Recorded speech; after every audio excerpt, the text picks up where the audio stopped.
Thank you, Chairman. I also appreciate the presence of the members of the board. Good evening, ladies and gentlemen.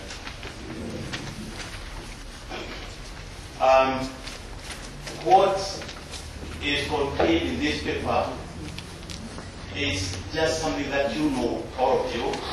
Only that I'm reminding you that in certain areas you might get into problems because you have forgotten. We have been given definitions of an auctioneer, and let's ask ourselves, because we are now talking to ourselves, who is an auctioneer? My definition here may differ or may concur with the definition that were given before.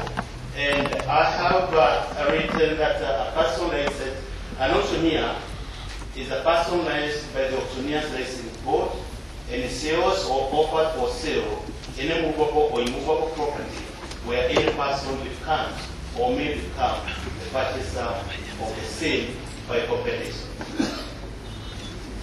Well then, an auctioneer should be the mirror of the profession by being smart both in mind and in his attire. When we talk about the auctioneer, and when you say I'm an auctioneer, you do not really say you. You are talking on behalf of every auctioneer in this profession. So when you are out there, because we are in different parts of the country, when you are out there, you must also remember, always remember that you are the mirror of this profession. Wherever you are going to be, whatever you do, whatever you utter, you are doing that on behalf of this profession. And if you listen to the comments that I made about the auctioneers, nobody talks about the auctioneer.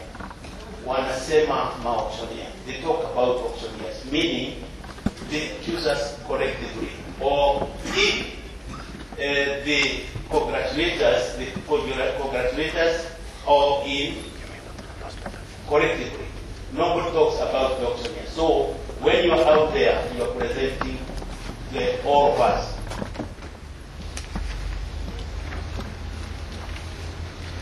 The auctioneer should have wide knowledge of his work by reading extensively and seeking further advice from professional colleagues, seasoned lawyers, and from law courts. Above all, the auctioneer should approach his work cautiously, diligently, and correctly. It's many a time that we are in doubt in the field because you are faced by a situation and you do not have the book to refer to. It is always good to pick a phone, ring your colleague and ask him, I'm in this situation, what is the way forward? It is important. I have done it before. I have consulted someone like Mr. Joka, I've consulted Mr. Konyo, I've consulted Mr. Muchiri, and so you can also do it because two heads are always better than one. If you're in a situation where you are in a phase, please try to ask an advice instead of doing what you are going to do in the field brightly and then you get into problems.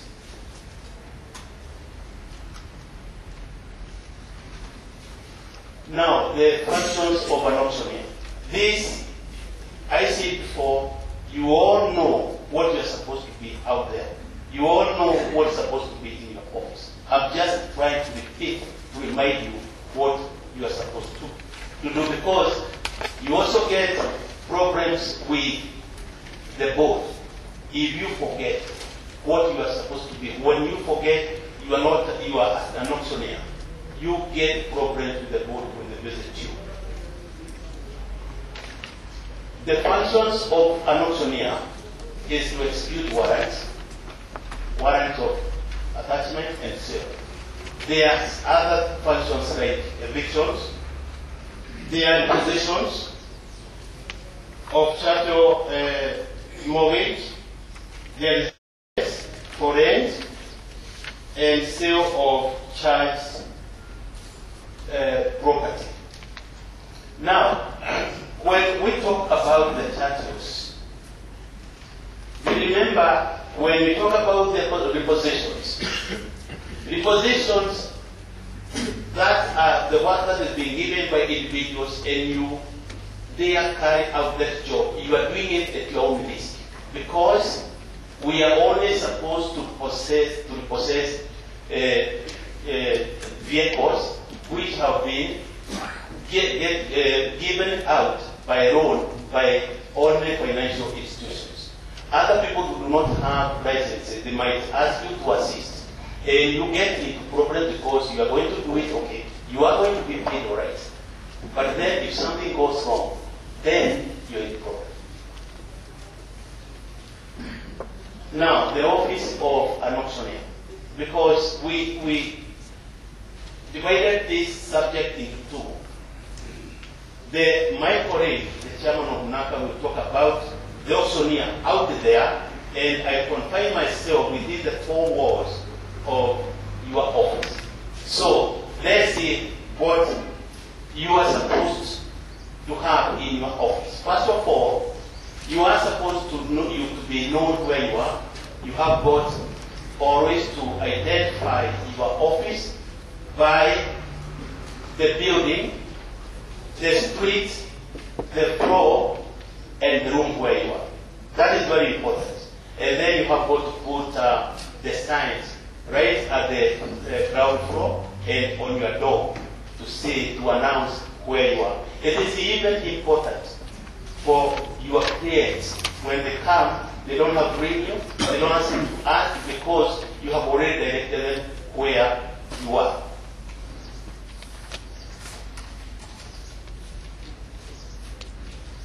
Now, in that office,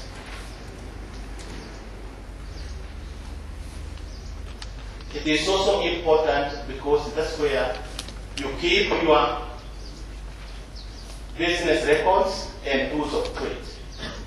The image of the business. Remember, we have got the auctioneers who are out there. They do not have the offices. But if you have got an office and a client comes to your office, you will always know and be sure that he's now dealing with a licensed auctioneer. But if you don't have an office, you tell people that you are going to meet in hotels or on the streets. They will never have any confidence in you. So have an office, announce where you are by the signs that I have given you, and then even when the board come, they will not ask where you are, but they will come to their office. Normally they tell us where they are coming, and you wait for them. The other thing about the office is, when you are in there in the office, everybody will always know that there is an auctioneer in a certain place. And if he has got something that can be done by the auctioneer, he will come direct to you. So it's also another way of giving out information to the public that you are there, and it will also assist you to get more business. Now, the office setup. There is always a reception. There is the auctioneer's office. There is accounts office, and general and record office. This one, the setup that I've given here, you'll find that will come when you are managed.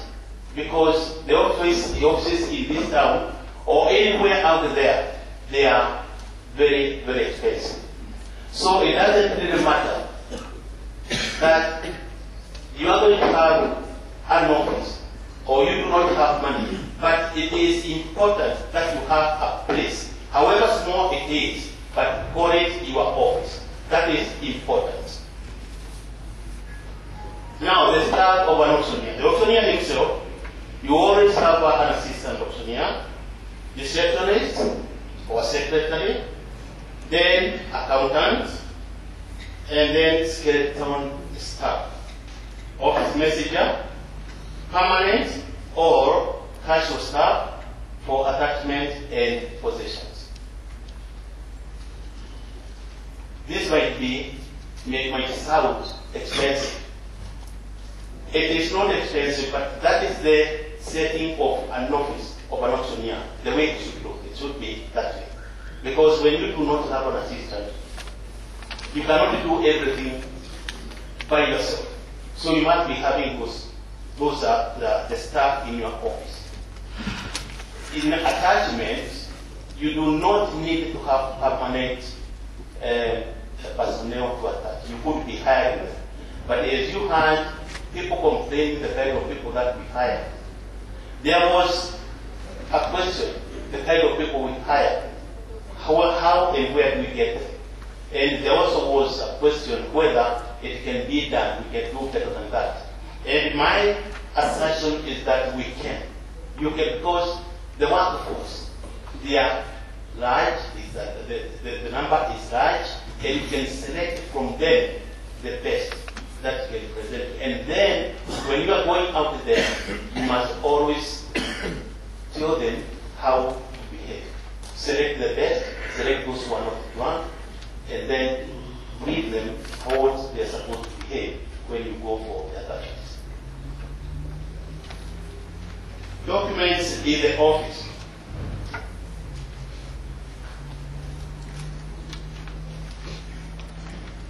In your office, there are certain documents, even when the members of the board come, you always check on those documents. We have got local authority trading license. I would have conveniently put it in Nairobi City Council license, but I have put it local authority trading license because we are coming from different parts of the country. And then we have got auctioneers license issued by the board. We have got the portraits. The portraits, the Auctioneers Act, business for rent at then the Civil Procedure, Article 21 through 44 to 48. You have got KRI licenses. Then don't forget the ETR machine. I don't know whether we are using this machine. And if there's someone who is using this machine, maybe he can tell us this machine, how it is used. Because most of the times, we just receive cash, and then we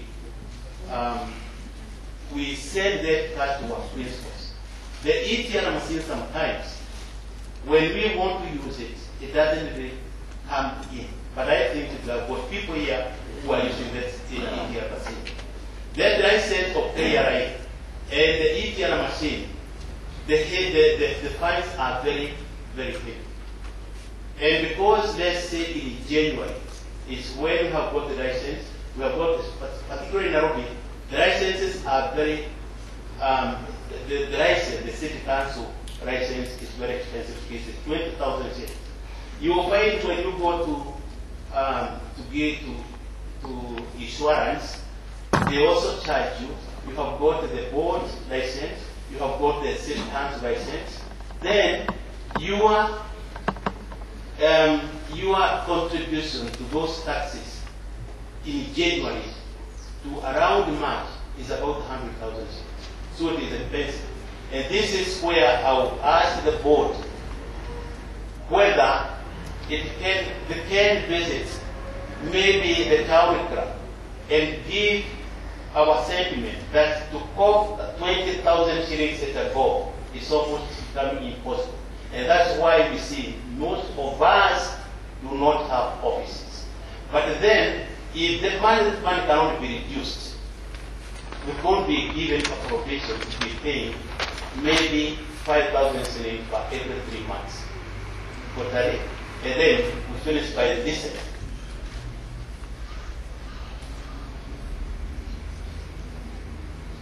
Now, the tools of trade, registers. We have got court warrants register, district for rent register, disposition of chattel mortgages register, sale of charged assets register, and then we have got the letterhead. These are the books that we are supposed to find in your office. Then we have got notification of attachment, sale form 2. We have got a computer, fax machine, vehicles, if you can, but then we always hire. Notification of sale book, sale from free, stationaries, visitors book, this is optional, the library book, identification card, and visiting cards. Then we have got books of accounts, cash register, receipt books, invoice books, check books. Check books are supposed to be to the business account, or the business account, and client accounts. I want to comment on this because it's something that I have done practically and it has worked. Some of us are taken to the board by the client because we have misused the money. This normally comes when you have got money in those accounts. Because you always expect to get money tomorrow, and you have got some money here, then you use that money. Before you replace the money, then the client comes along and says that we want his money. Immediately we find that he has written to the board, and then we are there. Not that we really wanted to misuse that money, but we would have done. What I have practiced and have seen is that I use the two-check system which was refused by the advocates. The two-check system that I use is when I go to a client or a debtor and he wants to give me a check. I always request him to write two checks. One for the critical amount or for the rent arrears, and the other one for the auctioneer. Meaning that check of the credit, the check for the principal will go direct to him without passing in my account, and I will remain with my little money. That way, if you practice that, if you try that, you'll find that to get into problems because of money is not easy, because you will not touch this money. You have got a check that has gone directly to the principal, and if you know you have made with your money. But then, because it is the act, you must be having that account. The client account must be there. It is in the act, it is not there. Mine is there, but it is empty. I don't use it.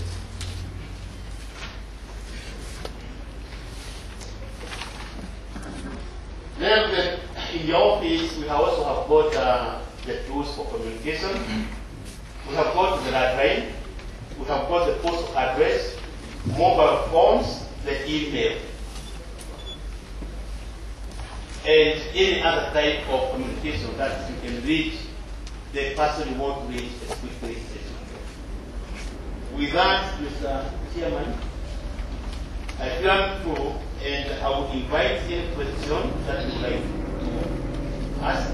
This was just a reminder of what we are supposed to be having. So, please, questions will be.